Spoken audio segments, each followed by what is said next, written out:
Hello traders, FX Pip Collector here. Today is Tuesday, April 23rd, and this is my recap of the top viewed videos of the day.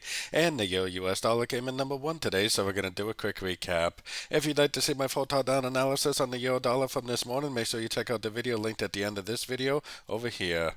So the euro dollar had another pretty nice push up today. Now I am still suspecting that this could be a wave 4 on the daily time frame, and we may have another push down or another push up on the dollar index. I am definitely watching the 38% very closely. If it does go down, if it does break structure, I'll definitely take it as a short.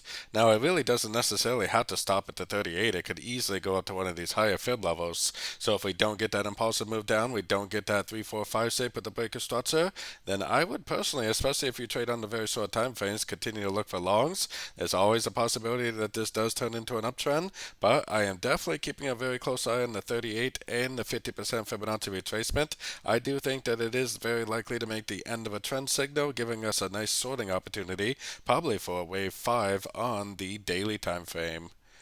So don't forget to join my free Discord group, link down here in the corner, and don't forget to check out my membership program that gives you access to the daily live trading sessions, and it gives you access to my daily swing trade setups by signing up at my website, fxpipcollector.com. As always, thank you and happy trading.